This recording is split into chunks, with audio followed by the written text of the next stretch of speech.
se conviertan en gente realmente liberal y abandone la infinita variedad de sus valores, que no siempre son valores liberales. Puede haber valores para compartir, por ejemplo, para justificar sus acciones. Esta voluntad de transformar a los individuos para que se tornen personajes liberales, totalmente liberales, exige un activismo que ha consistido en desmantelar las estructuras del Estado-Providencia, pero también ha consistido en reducir los bienes comunes y a otorgarle un mayor papel al contrato como estructura jurídica y a la regulación jurídica. Pero también ha consistido, y ustedes lo saben porque en la universidad aquí deben ser víctimas como nosotros lo somos, a aplicar dispositivos que incitan a los individuos y a las instituciones a tornarse homos económicos en todos los ámbitos, para que el logro individual y la competencia se conviertan en la única norma legítima de comportamiento. Estos dispositivos de conducta de las conductas, por ejemplo los benchmarks, en francés decimos benchmarks también, o las listas, el ranking de universidades, por ejemplo. Yo no sé cómo calculan, eso es todo el interés, ¿verdad? Pero el hecho de que haya un ranking en que se clasifican, la clasificación de Shanghái conduce conductas. La clasificación de Shanghái transforma las instituciones. Simplemente al clasificarlas, las transforma. Entonces, estos dispositivos, los benchmarks, las clasificaciones, la racionalización administrativa que siempre acompaña a estos dispositivos, no privilegian, esto lo sabemos todos, la construcción compartida y deliberativa de las soluciones por sujetos políticos. La idea es más bien que al tener que normarse, dados los dispositivos que se imponen, los benchmarks, los humanos y las instituciones lleguen a comportarse como estrategas permanentes. Se transforman en actores oportunistas que buscan en todo momento optimizar sus ganancias y obligar a los demás a pasar a través de ellos, a sujetarse a ellos. En eso hay una expresión que me gusta mucho. Se conocen todos el dilema de los prisioneros en la teoría de los juegos. Es uno de los primerísimos modelos, el más sencillo. Y en la teoría de juegos y en el dilema del prisionero, el punto importante es que uno no tiene interés en colaborar. Estos dispositivos intentan generalizar esto. Cada quien está en la postura del dilema del prisionero y por lo tanto es invitado a no cooperar y no darle un papel importante a las formas colaborativas como las estructuras participativas, por ejemplo. Hace como 50 minutos que estoy hablando, ¿verdad? Bueno, quisiera concluir en los puntos que me faltaban, los trataremos más bien en la discusión. Para concluir, muy brevemente, de manera somera, quisiera incitar a una ampliación de nuestro campo de visión. Quisiera invitarlos a volver sobre las categorías de análisis, por excelentes que hayan sido. La noción de foro híbrido, no digo que la abandonemos, digo que la revisemos, que revisemos de manera crítica el camino que hemos andado. Yo ya llevo un rato. Los que tienen 18 años aquí en la sala todavía no han recorrido todo el camino que llevo andado yo, pero yo ya me siento con una responsabilidad en este campo. Y entonces hay que revisar el camino ya recorrido y sobre todo, qué es lo que hemos hecho invisible a partir de las categorías tan interesantes que hemos producido. De ahí mi insistencia hoy sobre el sitio de entrada reactivo de los procesos dialógicos y participativos ante las lógicas de los mercados.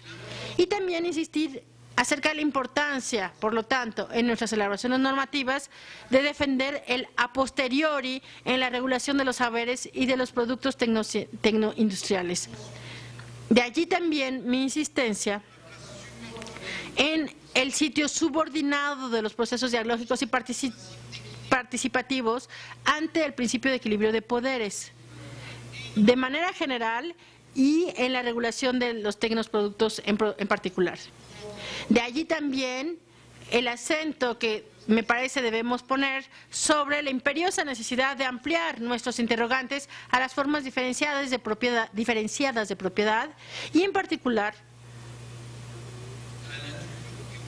en cuanto a la índole y el papel que toman o pueden tomar o deben tomar los bienes comunes que estamos administrando de manera más o menos explícita. De allí también, para terminar en este pequeño ejercicio que intenta de alguna manera darle más músculo a la filosofía política de los Science Studies,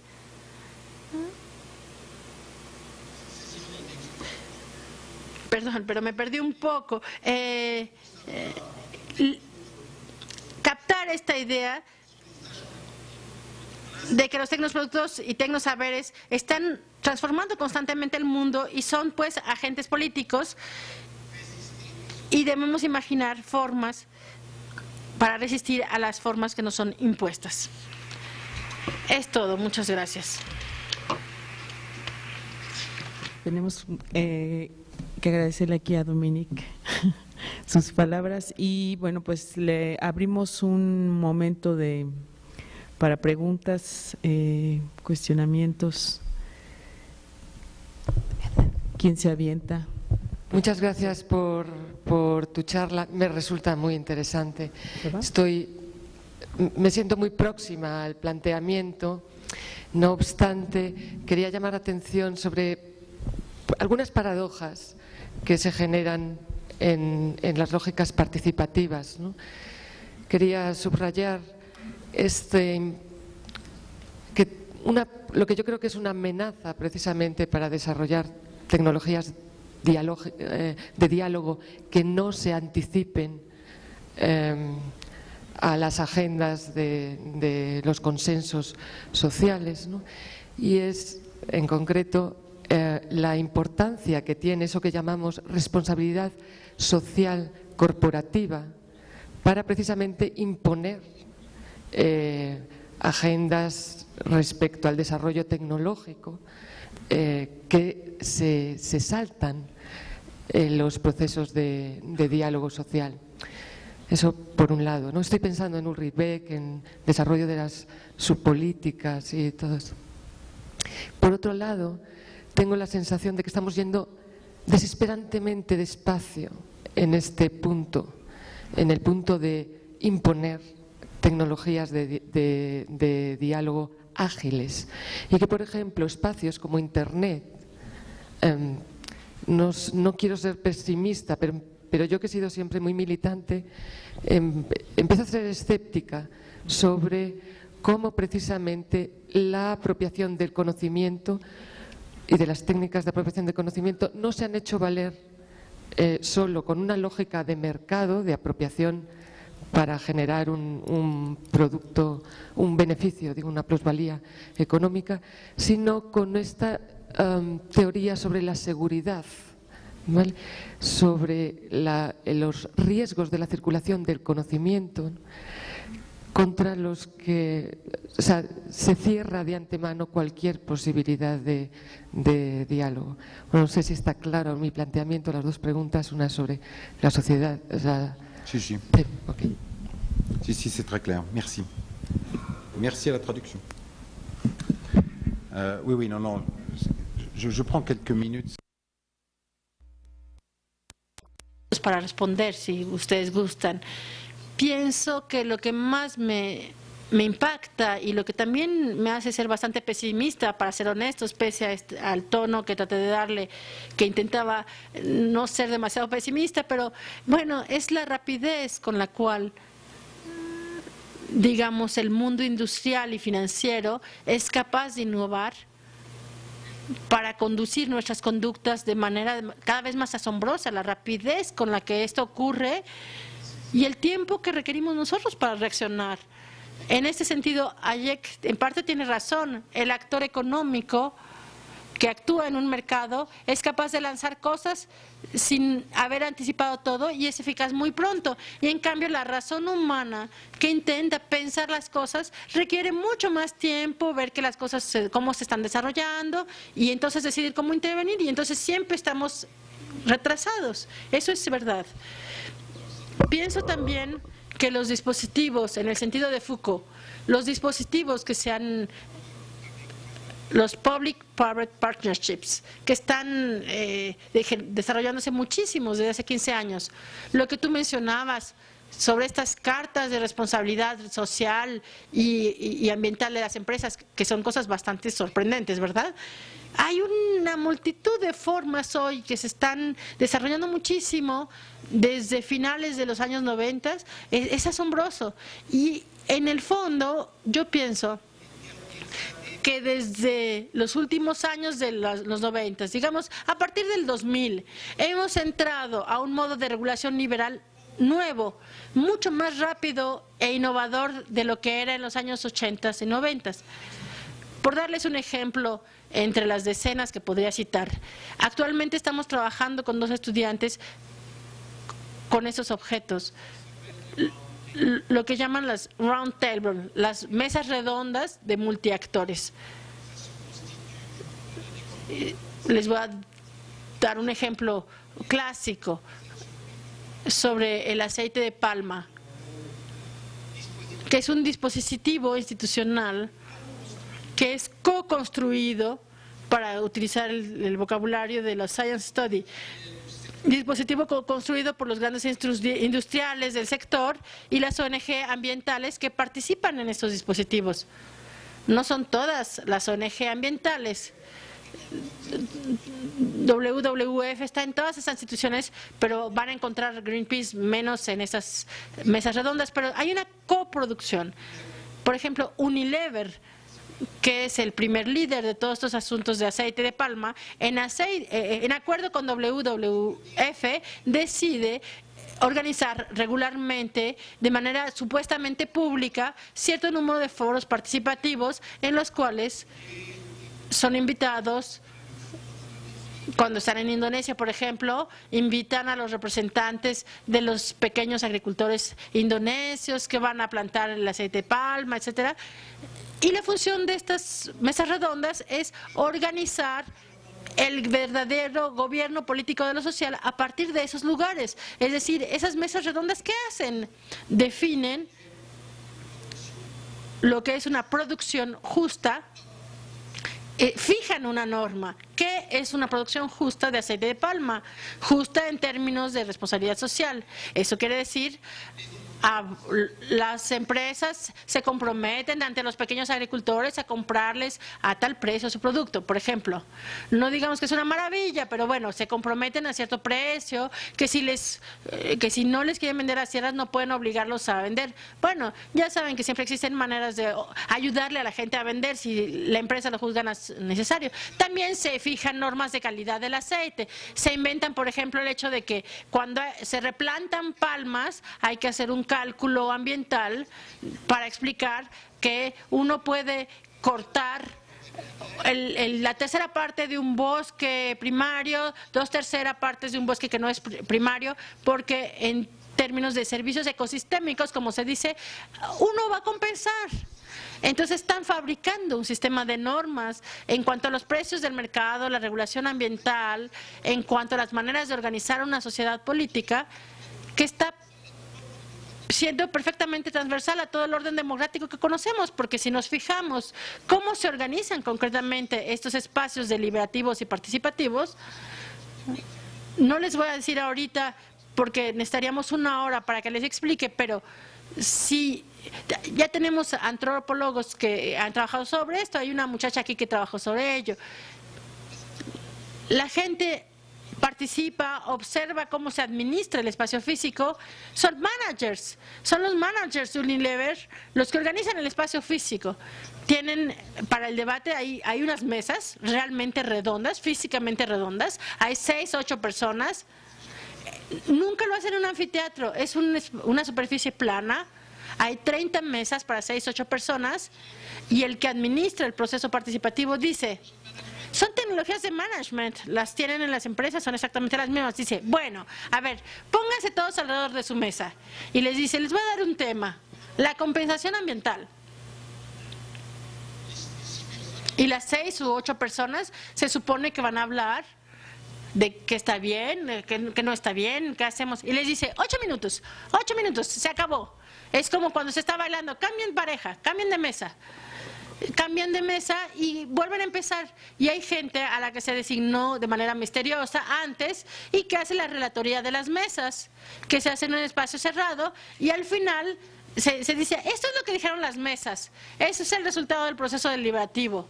Obviamente estoy simplificando, pero apenas estoy forzando la caricatura, ¿eh? Sí, estamos ante una multiplicación de las formas que utilizan lo participativo, que son formas de constitución de universos políticos radicalmente diferentes. Esto avanza a una cadencia impresionante. Ahora tienen mesas redondas sobre todos los temas, el algodón, todo lo que se les ocurra. Y son formas que se les llama soft law. Son leyes fabricadas, son leyes soft en el sentido de que se fabrican por sí solas. Y dicen que están abiertas a todos los stakeholders, es el vocabulario que usan, son mucho más ligeras y flexibles que las demás formas. Ya saben ustedes todo este vocabulario. Uno de mis estudiantes de maestría del próximo año quisiera que trabajara en Ginebra. Saben ustedes, Ginebra es el lugar tan importante de representaciones de estas cuestiones. Hay una organización que se llama el Foro de Ginebra, no sé bien, y publica unos libritos que son condensados de esta ideología que merecería ser explicitada mucho más. Y es muy interesante porque es una fabricación de una forma política, de un discurso político, de una filosofía política de lo que es hoy lo social y de la manera en que hay que administrarlo. Comentaban esta idea de Habermas, de Jürgen Habermas, de que estamos entrando a una era de sociedades postdemocráticas, en donde el peligro es que esta regulación de la que estabas hablando en tu conferencia y que es parte sustancial de la democracia, sea más bien un mero producto de las tecnocracias y que ponga un freno a lo que es como la tradición democrática participativa de Europa. Nosotros en Latinoamérica, cuando leemos sobre los experimentos sociales de Holanda, de Noruega, de Francia, la creación de comisiones de expertos y no expertos, nos parece que es como otro mundo. Entonces, pensar que se puede coartar la deliberación democrática en Europa a partir de las restricciones económicas me parece muy preocupante. Y quisiera saber cuál es tu opinión en el contexto de esta crisis, de este momento tan crítico por el que está pasando Europa y, bueno, en especial la Unión Europea.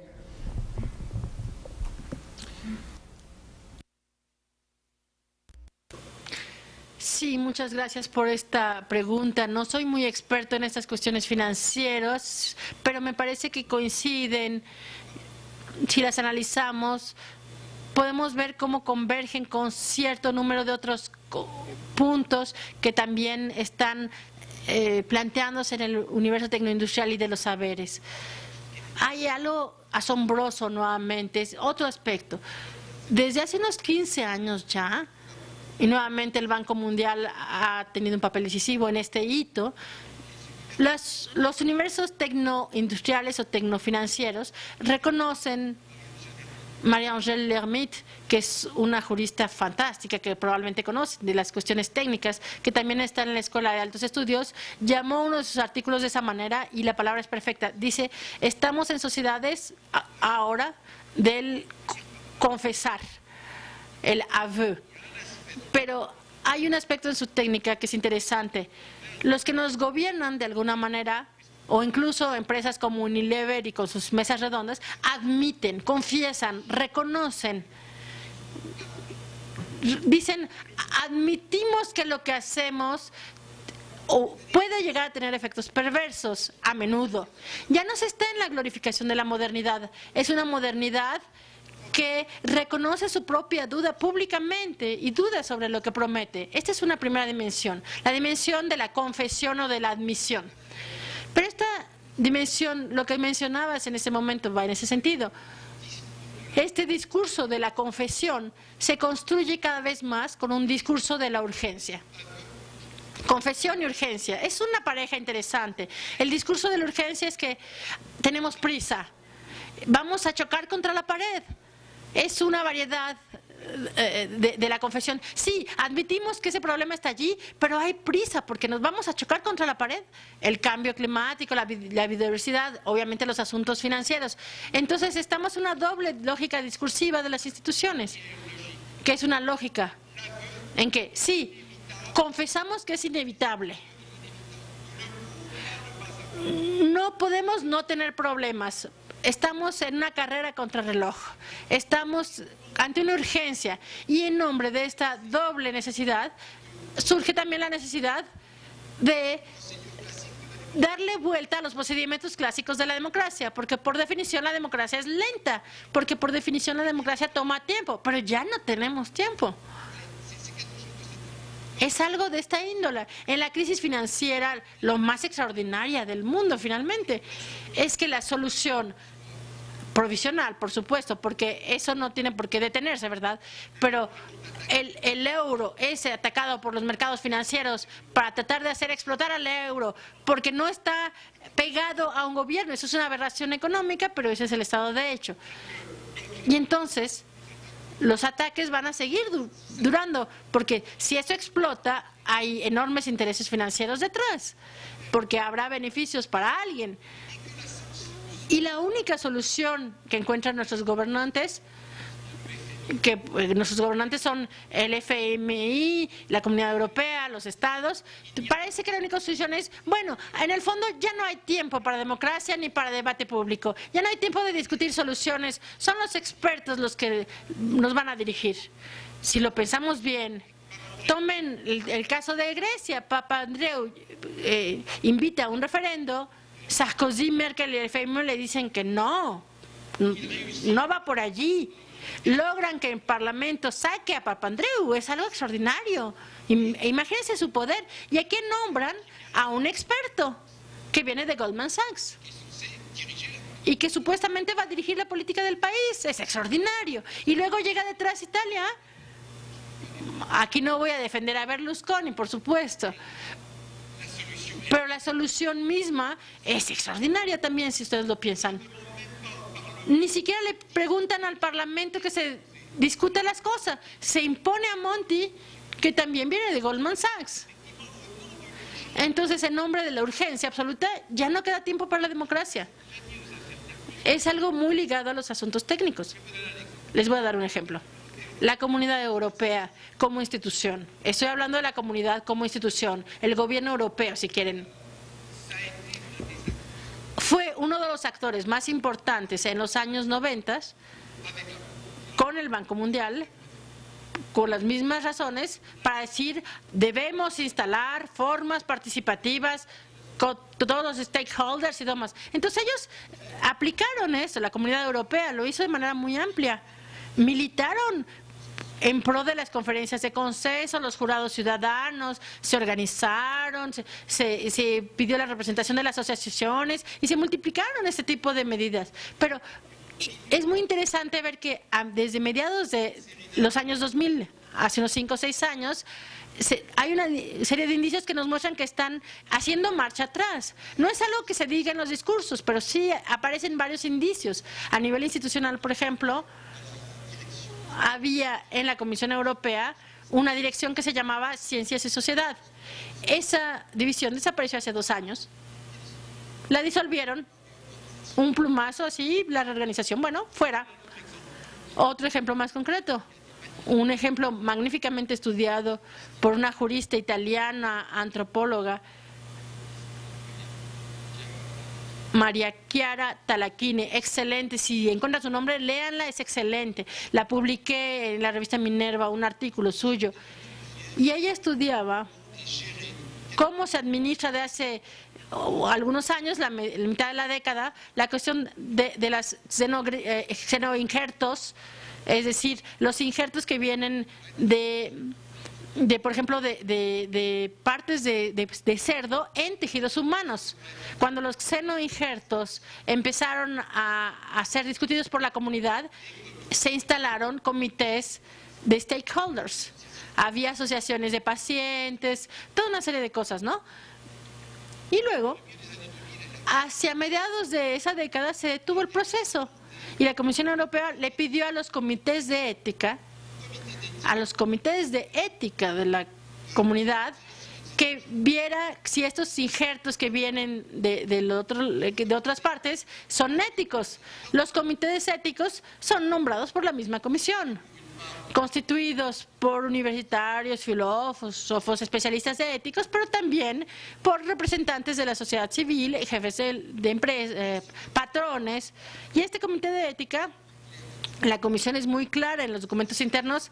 Un comité ético trabaja muy rápido. Le hacen una pregunta, a ver, xenoinjertos de puercos en los corazones humanos, ¿es ético o no? A mí se me hace una pregunta totalmente insana, pero el comité de ética en 3 meses les contesta que sí, es ético. Bueno, quién sabe si sea ético, pero no es no ético.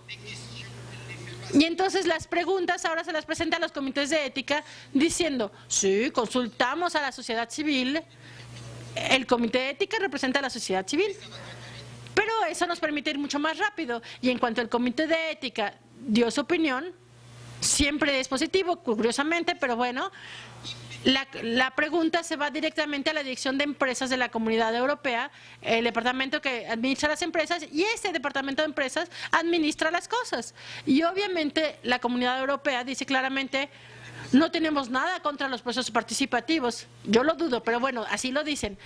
Pero no es posible, se tardan mucho. En la competencia y la urgencia internacional abordamos la industria europea, todos los demás hacen lo mismo y nosotros también lo vamos a hacer muy rápido, así que vamos a recurrir a los comités de ética. Vean ustedes, hay evoluciones recientes en torno a estos términos de la confesión. Bueno, no podemos esperar. Confesamos que tenemos prisa, tal vez haya problema, tal vez que los injertos sean un problema, pero vamos haciendo las cosas y ya aprenderemos en el camino.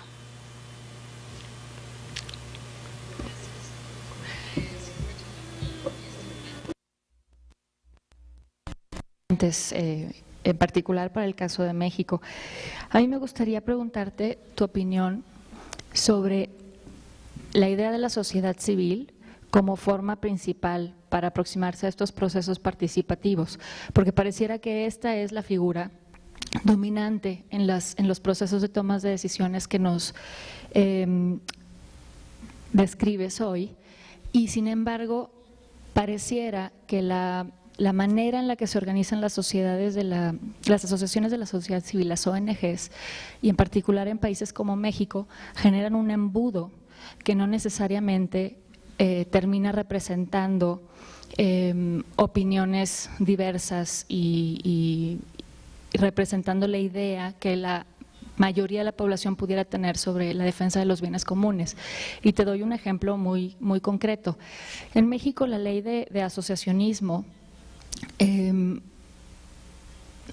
hace un proceso relativamente complicado generar una ONG, una asociación, una institución de la sociedad civil, ¿no? Usualmente los temas que más éxito tienen para convertirse en OSCs son los temas asistenciales o de caridad, ¿no? Ahí hay muy pocas barreras, pero si tú quieres constituir un think tank o quieres constituir un observatorio de gasto público, por ejemplo, es mucho más complicado lograr aprobación de tu sociedad. Eso por un lado. Al tratar de empatar la ley de asociacionismo con la ley fiscal, hay un embudo aún más grande, porque una cosa es poder existir como AC, como Asociación de la Sociedad Civil, y otra es que puedas obtener financiamiento por medio de donativos, que es básicamente la manera en la que se sobrevive en la sociedad civil, ¿no? Si tu fin no es perseguir la producción de riqueza, pues es imprescindible que puedas recibir donativos de gente interesada en apoyar los mismos temas. Y sin embargo ahí el empate entre la ley de asociacionismo y la fiscal es mínimo, ¿no? Y bueno, se está trabajando para tratar de empatar ambas leyes en México.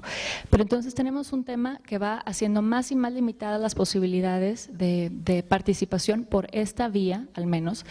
Pero incluso si se logra y uno pertenece a las mesas redondas que describes, y logras estar representando a un sector preocupado por observar cómo se gasta el dinero en bienes comunes, me pregunto sobre cómo se toman las decisiones en esas mesas, ¿no? Un poco lo que describías, ¿no? O sea, una cosa es que estén sentados ahí y que se utilicen sus logotipos y que los productos comunes muestren que hubo una participación enorme por la simple presencia de las organizaciones, pero cuyas opiniones al final probablemente tienen un peso marginal, ¿no? Mi pregunta es, después de este largo periplo, ¿qué otras alternativas hay a la figura de la organización de la sociedad civil para participar en estos temas de tecnociencia en foros participativos? Es una pregunta muy importante y para la cual no tengo respuesta, por supuesto, pero voy a tratar de reflexionar un poco. Tal vez antes de reflexionar sobre la pregunta final, podemos retomar la cuestión de la sociedad civil. Sociedad civil, estamos de acuerdo, es un enunciado, es una etiqueta, es una expresión que circula en ciertos medios. Sociedad civil no es una realidad, es un acto de nominación. Es interesante establecer la genealogía, aunque no lo vamos a hacer aquí. Se puede trabajar acerca de una genealogía de la noción de sociedad civil, es súper interesante. Por ejemplo, la noción de sociedad civil es algo que existe a principios del siglo XIX, ya está muy presente. Es algo que después, con la implementación de un nuevo tipo de contrato social y de la administración de lo social, el ascenso de los estados providencia, desaparece y es sustituido por otro vocabulario. Y entonces es interesante ver la naturaleza de ese vocabulario que lo sustituye. Verán que quedó en el fondo de algunos bolsillos. Gramsci siguió utilizando ese vocabulario. Es como si se quedara en el bolsillo y de repente lo volviéramos a sacar de allí para ponerlo en el universo público hacia finales de los años 60, 70 y emerge primero por el lado de los derechos humanos. Emerge aquí en América en torno a la teología de la liberación. Se relaciona con ciertos números de cosas y en ciertos espacios donde surge. Hay una explosión en los años 70 de ese vocabulario y las asociaciones que van con ello. Los Médicos Sin Fronteras, todas las asociaciones humanitarias, de derechos humanos, etcétera. Y todo esto emerge en la batalla, ya sea con las dictaduras acá en el continente americano o con los comunistas en Europa, pero emerge como un marco de diálogo y de referencia para pensar la nueva situación. Eso es en cuanto a la genealogía.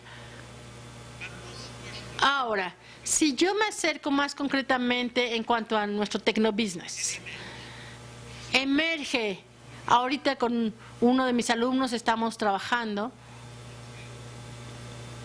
y metimos en una computadora los informes anuales del Banco Mundial, son muchos. Digitalizamos todo esto y estamos trabajando en las formas discursivas de los informes anuales del Banco Mundial. Y es interesante ver que en los bancos mundiales, en el Banco Mundial, en estos reportes, emergen simultáneamente tres cosas: sociedad civil, participación y ONGs. Ahí está el clúster. Este grupo funciona de manera práctica en el orden de la ayuda institucional del Banco Mundial. Todos estos términos trabajan juntos. Esto es una otra manera de mirarlo. Y es interesante porque podríamos hablar, le puedo dar bibliografía si es que no la tiene, pero es muy interesante trabajar en la manera en que los antropólogos han trabajado sobre las ONG. No